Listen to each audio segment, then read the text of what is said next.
I've picked up a lot of strange passengers over the years, but this one never got out of the car. I've always liked working night shifts. Driving for extra cash while the city sleeps has this weird kind of peace to it. Fewer cars, less noise, just me, my music, and the hum of the tires. I'd gotten used to the rhythm. Pickups, drop-offs, repeat.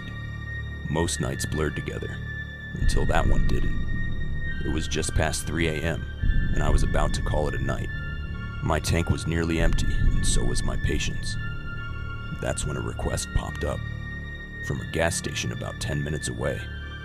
I almost declined it, but something about the profile picture, a totally blank gray avatar, stopped me. I don't know why, but I hit accept. The gas station was one of those off-highway types. One flickering sign, empty lot, dead quiet. The only light came from the inside, where a lone cashier stood behind the glass. At first, I thought maybe the guy hadn't come outside yet, but as I slowed to a stop, I saw him. He stepped out from behind the ice machine. Not walked, stepped out, like he'd been waiting there the whole time.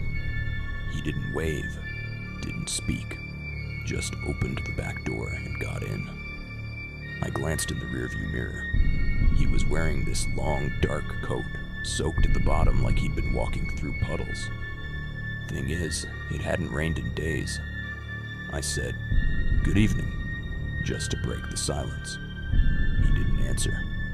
I tapped the screen to start the trip. No destination. Just a pin dropped in the middle of a residential neighborhood about 15 minutes out. I asked if that was right. Still no response. Just silence and breathing. Not loud, not weird. Just enough to remind me he was back there. We pulled onto the road. I tried to shrug it off. Some people don't like to talk. I get it. But something about the air in the car felt wrong. Heavy, almost. Like I'd driven into a fog I couldn't see. Then he started humming. It was soft at first, almost like a lullaby. No melody I recognized, just this low, uneven hum. It made the hair on my arms stand up. I turned the music on low, just to cover it up. But the moment I did, his voice cut through the air like a knife. "Turn it off." That was the first thing he said. Calm, but firm. No anger in his tone, just finality, like it wasn't a request. So I turned it off. I didn't want to ask questions. Just wanted to get him where he was going and be done with it. But then I glanced in the mirror again and realized I couldn't see his face. It was shadowed completely, even though there were streetlights all around. Just darkness where his features should have been. I blinked hard, thinking maybe it was just the angle. I adjusted the mirror slightly, still nothing. That's when he leaned forward. Not all the way. Just enough that I could feel his breath on the back of my neck. He said, "You ever wonder what kind of people ride in your car while the rest of the world sleeps?" I swallowed hard, gave a nervous chuckle. "Sometimes," I said. He didn't laugh. He just whispered, "Some of them never leave." I didn't know what to say to that.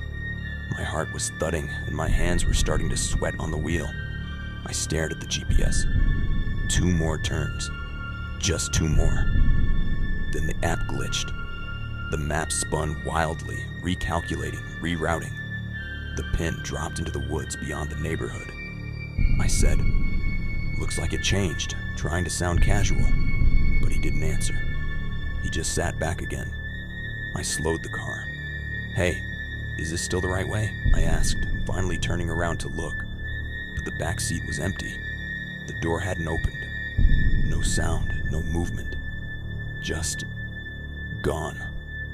I pulled over, heart racing, and threw open the door. Nothing. No sign of anyone. The seat was dry. No footprints. Just silence pressing in around me. Then from the back speaker, his voice came through again. "Thanks for the ride."